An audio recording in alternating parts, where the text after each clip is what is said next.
Greetings and salutations, dear viewers. Welcome back to the realm of Final Fantasy XIV. I know it's been a really long time since I did any of these, and I was starting to wonder if it was even worth it to get back into these for as long as it's been. Pretty much anything that I would show has long been out there. But today we're back, and today we're tackling something new. Syrcus Tower, the second of the Crystal Tower raids. I'm going in as my item level 109 monk, but you can go in at a much lower item level. In fact, this is generally the go-to place to go to get not only a nice set of item level 100 gear, but to get Sands of Time and Oils of Time in order to upgrade the Soldiery Tome equipment from item level 100 to item level 110. This is also the place to go if you want an Unidentified Allaghan Tomestone, which is a good way to get a nice level item 100, potentially 110 weapon. Also, for those of you out there farming Nexus, Syrcus Tower will net you a nice handy 12 points, I think 16, if it's the Chosen of the Hour. Syrcus Tower is the continuation of Labyrinth of the Ancients, which I showed during the previous patch, the second raid in the Crystal Tower. Having fought our way through the dungeon external, we're now entering the tower itself and climbing to its peak. Now, if that one DPS would get his crap together, we can enter.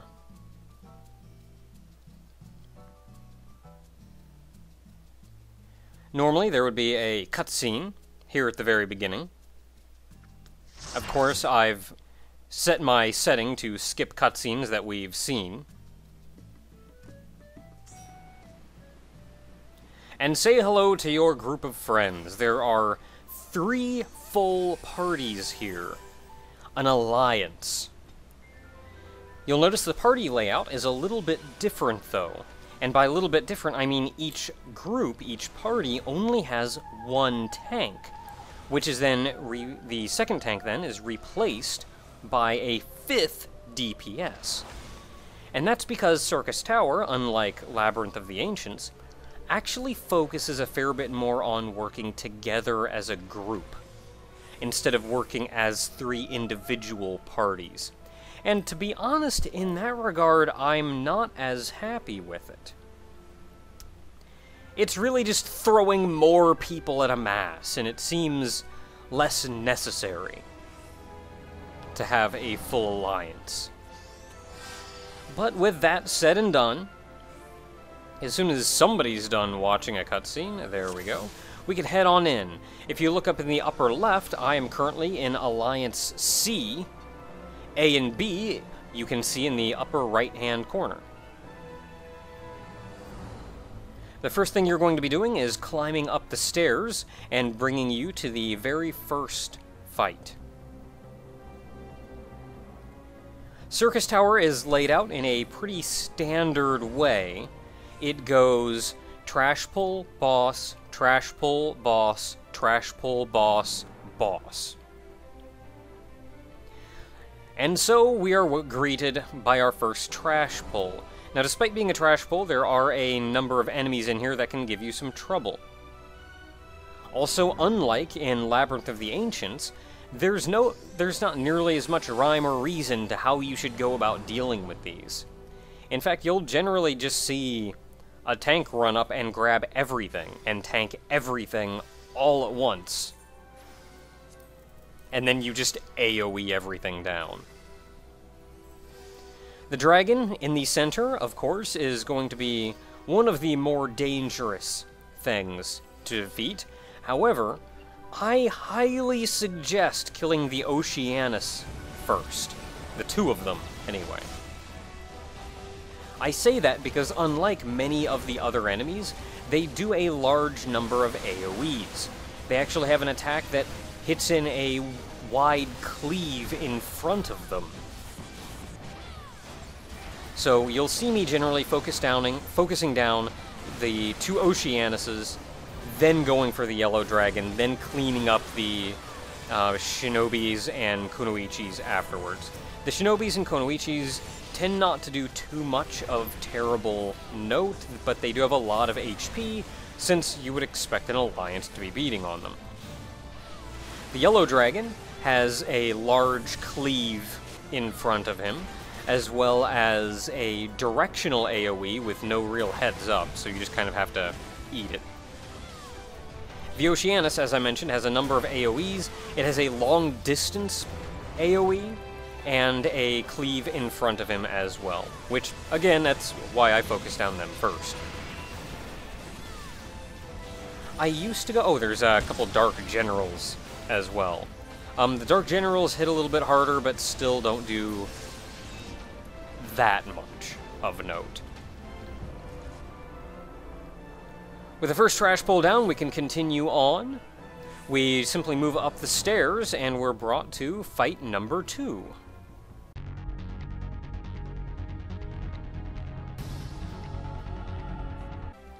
Fight number 2 is your first major boss. Now you'll see there are 3 circles around the outside edge of the arena. These should be designated for the 3 teams, A, B, and C, as we have them marked. Also, take note of the large electrical pillars. There are 3 of them as well, one positioned between each of the circular pedestals. These are all important for mechanics shown later in the fight. There's only really one major mechanic in this fight, and that is the orbs that you'll be chained to. Randomly, people will be chained to different orbs. There are 3 different colored orbs that appear. Otherwise, you're just dodging AoEs, and there will be a large number of AoEs. She had the one smaller AoE around her. You can see the person there with a purple marker over his head and a purple orb following him. This person, if I can catch it on camera, is hauling that orb over so it hits the electrical pillars, and it put a small ring around the bottom. And we've got another person bringing another one over, which should put a second ring around that one. You can see people have already gotten 3 orbs on the one in the background there. Your goal is to get 3 rings on each of the 3 towers. Once you do that, the electrical orbs stop spawning, and you don't have to worry about them anymore. Now comes the white and red orbs. We've seen somebody get hit by a white orb already, but it was kind of in the background, the person with the chain on them there. If you get a white orb connected to you, there's not a lot you can do. Try to get someone... When you get hit by it, you're going to get frozen in place and be unable to move for a while. So what you're going to need to do, and I'm going to get hit by this one here, really just try to get somewhere convenient. Somewhere where people can see you and people can easily free you.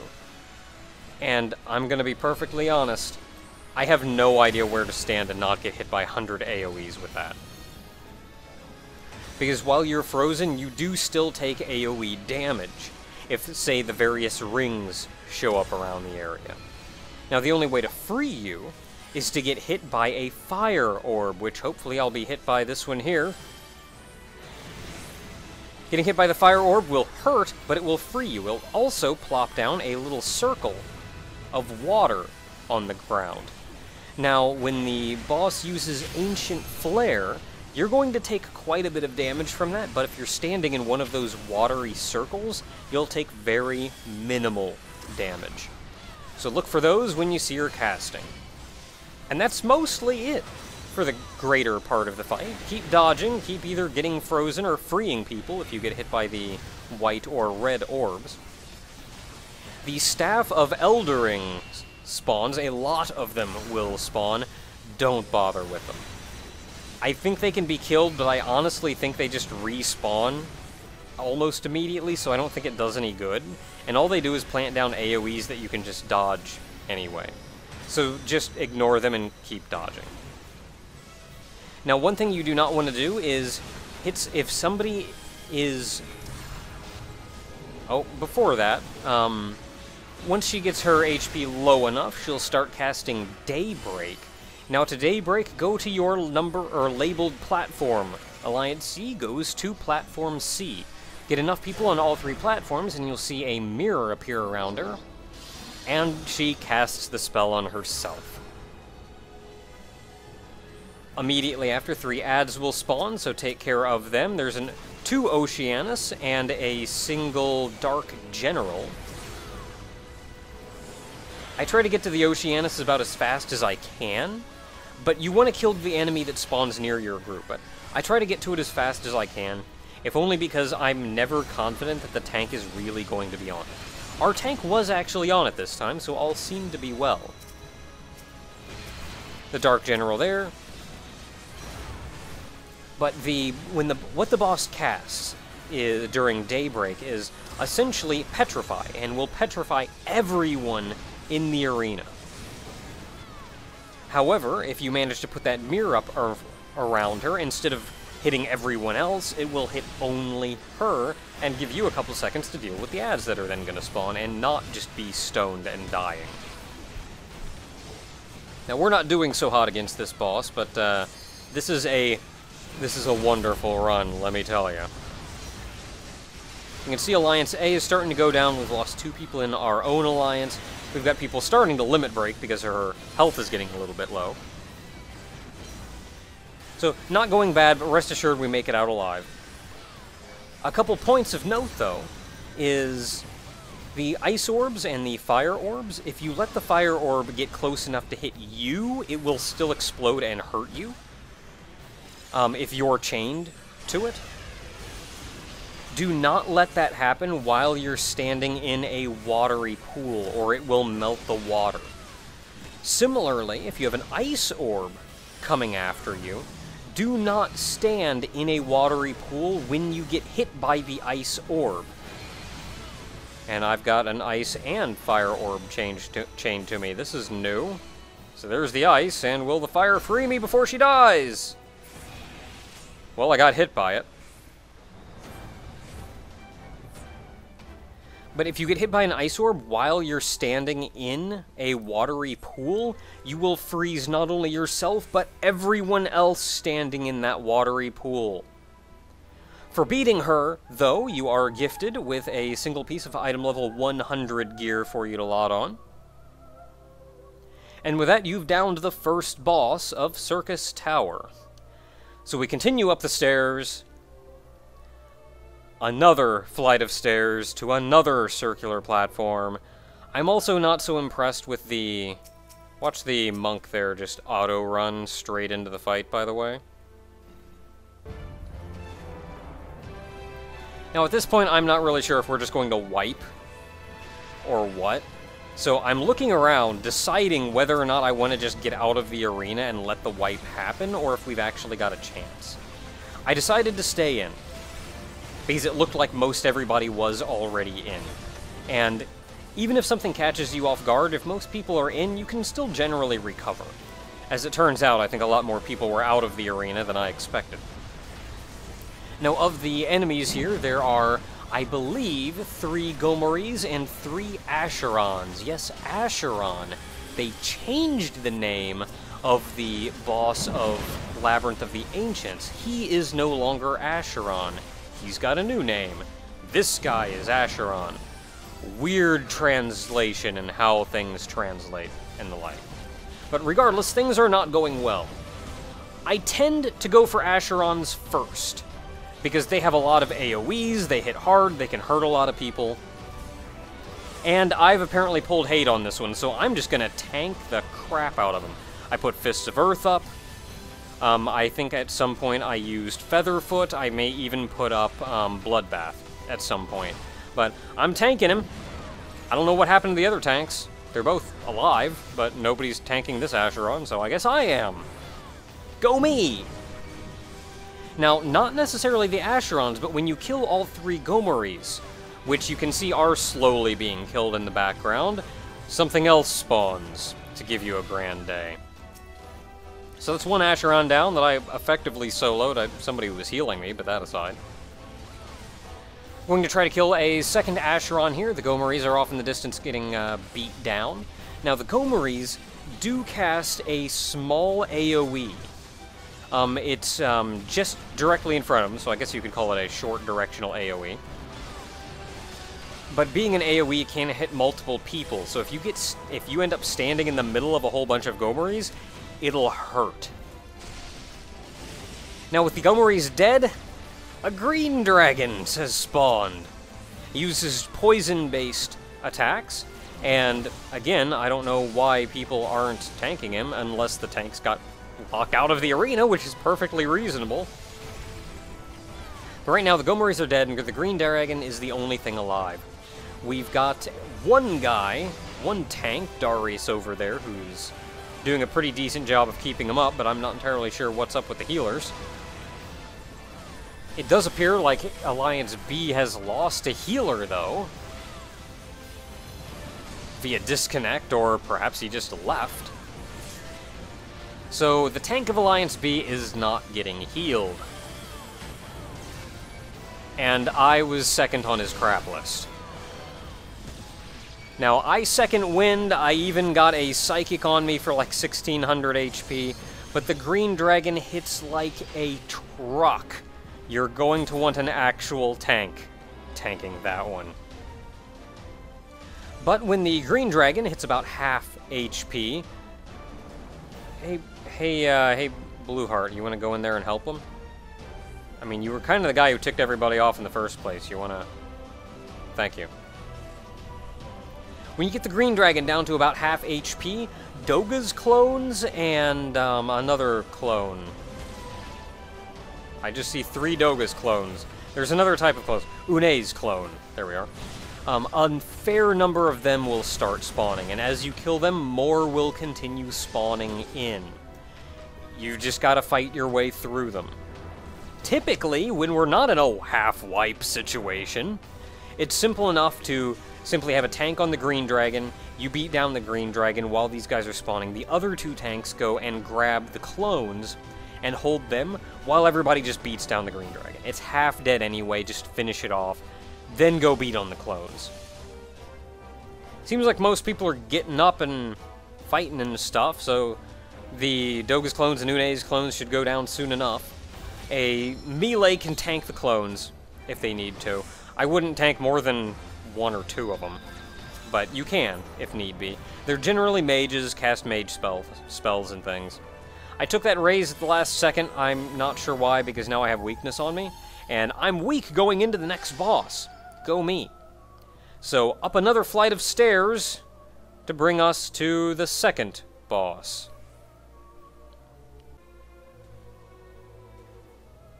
The second boss is a little bit different, if only because it's not just a large circular arena, but a large circular arena surrounded by many other small circles. Just wasn't so impressed with the level design in this one. It's pretty much always staircase, circular arena, staircase, circular arena. I don't know. I mean, they look cool, just could have been functionally. Okay, so you'll see the large black triangle thing in the middle, and at the corners of each one is a small circular symbol, or some such. You split up, as you can see here, with B right there by the entrance, C where we are, and A across the platform. You'll need these for later, but until then, let's just go beat on the dude. Glasya Labolas. Mostly just beat on him. There's a couple interesting mechanics that you'll need to dodge, such as the disco wheels. Another one which he won't be using until a little bit later. The first phase of the fight is largely just you beating on him. He has Vile Utterance, a conal AoE in front of him. However, Vile Utterance has such a narrow field that it's difficult not to avoid it. But regardless, you're mostly just beating on him for the first portion of the fight. until the Clockwork Rights spawn. The Clockwork Rights shoot a beam at Glasya. As long as this beam is shooting at him, you can see a small bar in the right side of the screen that says Glasya Labolas Charge. It is currently 7 out of 100. The longer the beams are shooting at him, the faster that will charge up. You want to break the beams. However, you do this by getting in the thing. The right will then shoot the beam at you. You'll take a small amount of damage, but you'll be rendered completely immune to any external damage. And you break the chain, so he's no longer building up a charge. It should be your priority to break all of the chains. I want to make that clear. A lot of people will just go one by one by one. They think killing them is what's most important. You can't hurt them, by the way, until someone is trapped inside of it.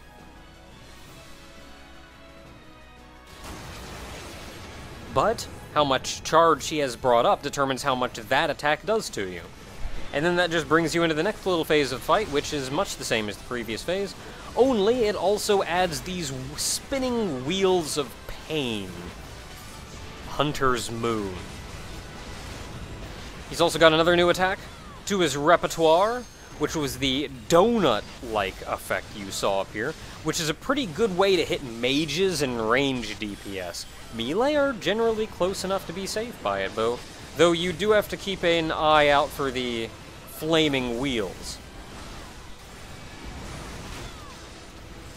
But as I was saying previously, oh, well, never mind. Another new mechanic! Clockwork Squires appear at one point, and they will appear between a small charge, which was shooting a beam at Glasya, and the little platform that you had lettered with your letter. Always go clockwise from your letter. That is your Clockwork Dude. The most troublesome part of this fight is you need to kill them in a very specific location. Even if you bring their HP to 0, they will not die until they are brought to a very specific location, which is, as you can see there, between the beam and the lettered thing. It does need to be very close near the source of the beam, though. But if done well, it will connect those, and it will turn on a shooter to get out here. The reason I say that's the hardest part, and you will die to that more often than not, is because people have a very hard time getting hate on those things and pulling them where they need to be. They see ads and want to kill and don't think about where they need to bring them. Once you're out here, though, on the tiny platforms, you've successfully dodged Glasya's main attack, so now you're beating on the spinner rooks. You have to kill all the spinner rooks before you can get back in the center platform. There's one on each of the tiny platforms. You'll only be taking care of a third of them. Even if you're going to be standing there getting hurt by the electricity that spawns on each platform, make sure to kill your little spanners. Otherwise, another group is going to have to loop around and get to them. So just eat a little bit of damage, kill them. And with them dead, it's very much rinse repeat. Once all of those are dead, you can loop back to you can bounce back to the center, and you can start beating on him again. He summons more Hunter's Moons. There's now one more than usual. And that's about the size of it. Oh no, he fell on me. Loot list is up. And oh my goodness. Oh my goodness. Those are the boots that I have been trying to get in this bloody dungeon for 2 months. I have seen them drop twice before now. And I was cheated each time. And I got my boots! I got my boots! I got my boots! I got my boots! I got my boots! Holy crap, those freaking boots. They just never drop. They never drop.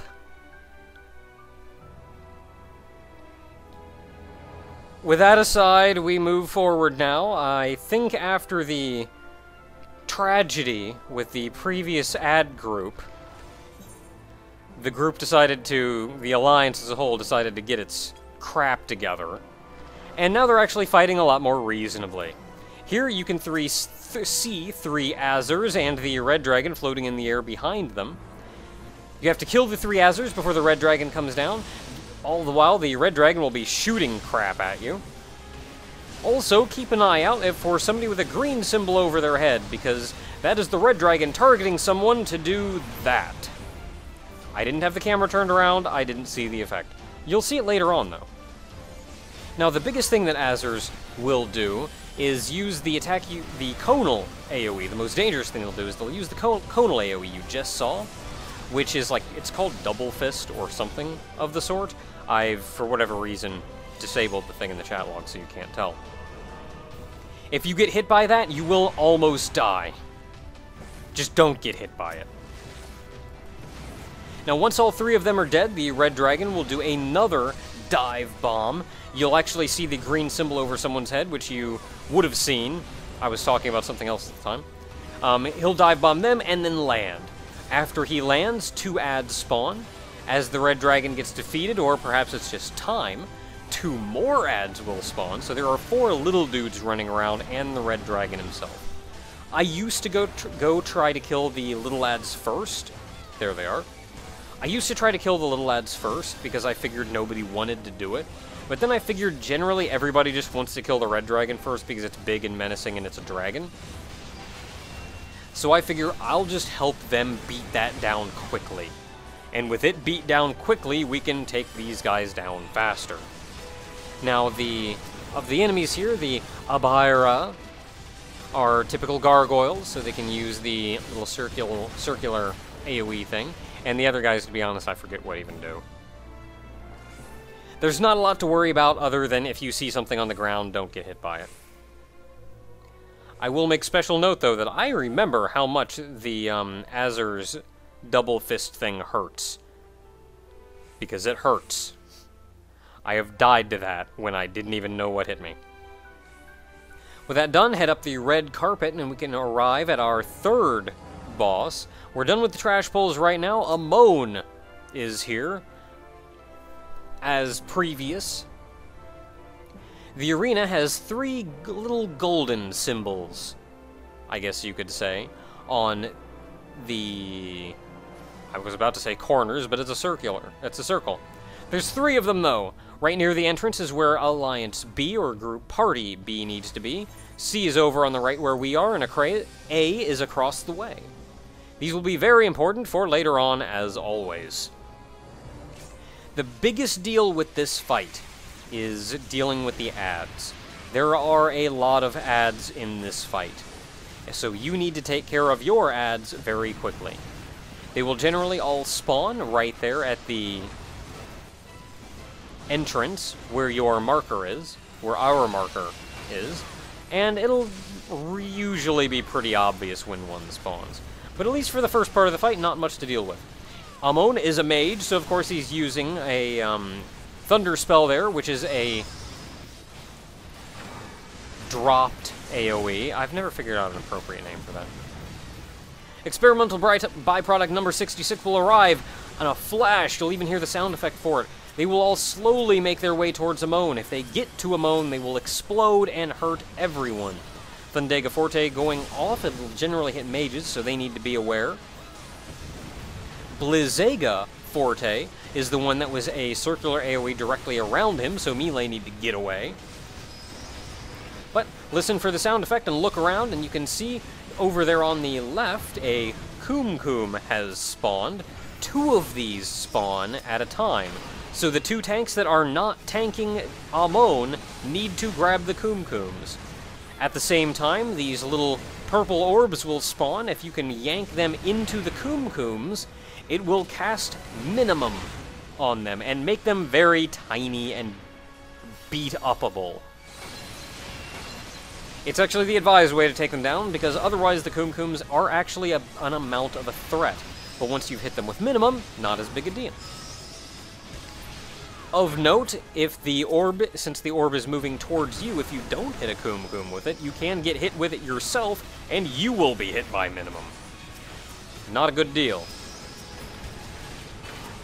Second round, the experimental byproduct and Kums will spawn at almost the same time.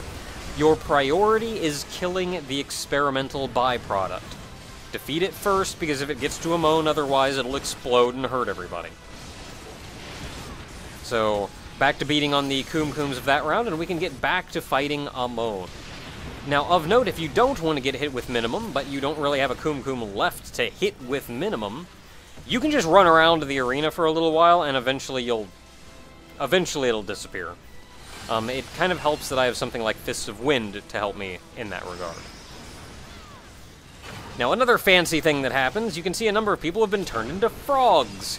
A number of other people have been hit with ice, so they now have an ice cage around them. And then I'm not even going to try to pronounce this snake's name. All at about the same time. Now, the snakes move very slowly, but they hurt a lot. However, they have uninterruptible hate on a frog. One of the players that was turned into a frog. So they'll just be slowly moving towards the frog. If you have been hit by a frog, or have you been turned into a frog, you gain an additional ability, which lets you breathe fire. If you breathe fire on the ice cages, you can break the people free of them. However, the second time, he will cast it again, turning a couple more people into ice cages in preparation for Curtain Call. Curtain Call is essentially a wipe mechanic. If you're not hiding behind, break line of sight between Amon, with one of the ice cages, you will die. Kind of a lot happening in a very short amount of time there, but the gist of it is the ice cages aren't really going anywhere unless the frog frees them. The frogs are going to attempt to be killed by the snakes. So, kill the snakes, let the frogs free the guys, the frogs will turn back to normal eventually. When Curtain Call happens, hide behind an ice cage. You've actually got a very long time to wait on Curtain Call, so you can continue beating on them for a fair amount of time. Now, Amon, his drops have actually been increased a fair amount. You actually are guaranteed not only an item level 100 piece of equipment from him, but you are also guaranteed an Unidentified Allaghan Tomestone, if you want to get an item level 100/110 weapon, and a Oil of Time to unweather one of your item level 100 pieces of equipment to turn into a 110 piece. And with that, we have climbed to the peak of the tower, and we get to fight Emperor Xande himself. Once again, we divide up into our respective groups. This is really only important for one major part of the fight, though. For the rest of the fight, you're mostly just beating on Xande and dodging things. Though, fun things do happen later on.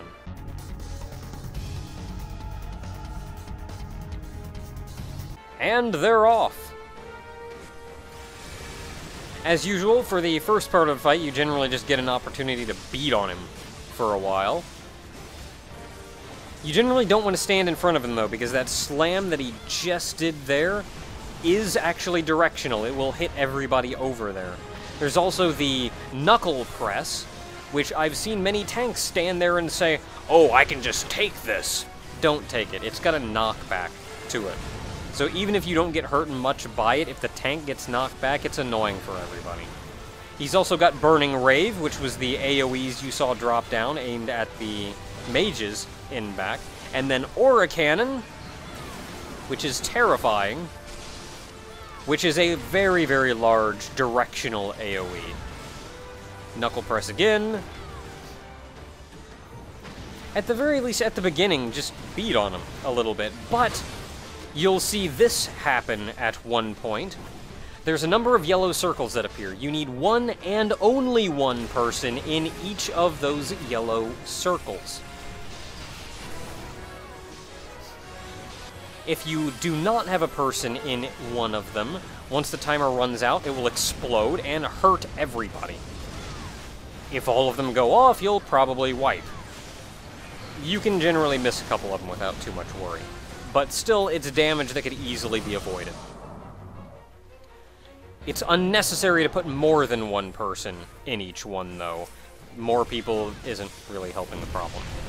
After a time, he'll simply disappear, and Stonefall circles will appear. This is a DPS check. You need to kill the Stonefall circles. There's one back, one for each of your 3 groups, and then once those are defeated, you have to break the Starfall circle in the center. I'm trying to get a look at what exactly these things are doing. I'm failing, but we'll see that in the future. You will do this move once more later on, and that one is a little bit rougher, and you'll get a better idea of what exactly it is you're avoiding with those. But then he reappears and you're back to beating on him. However, almost immediately he will start doing this. You'll see these black circles appear. One person on each alliance. Who in each alliance is random. You want to get hit by that, because it disperses damage evenly. If only one person is standing in that when it goes off, it will probably kill them. So everybody piles in, everybody gets hit, and it'll be negligible damage. It will then leave behind a floaty thing that you need to stand in for Ancient Quagga. If you are not standing in that when Ancient Quagga goes off, you will die. The yellow circle's happening once again. I tend to try to go for the further away ones that are in more awkward positions, because those are the ones other people are less likely to go towards. Now, immediately after Ancient Quagga, he will drop a large AoE down on various people. This is why I generally break, as soon as I see Ancient Quagga go off, I generally get away from everybody else. I'm less likely to get trapped in the 100 of those that are all going to be stacked on top of each other. Now he disappears again. We're about 2/3 of the way through the fight, and another Stonefall circle appears. You can see now, though, that there are 6, and not just 3. And each one is summoning down a small meteor. If you do not break this circle in time, because when you destroy this, the small meteor is destroyed. If you do not break these in time, those meteors will land and hurt. If only one of the small ones hurts, it's not a big deal. If the big one in the middle hits, you're in for a bad day. If one of the small one hits, I think it'll do about 2,000 damage to everyone, if just one of the small ones hit.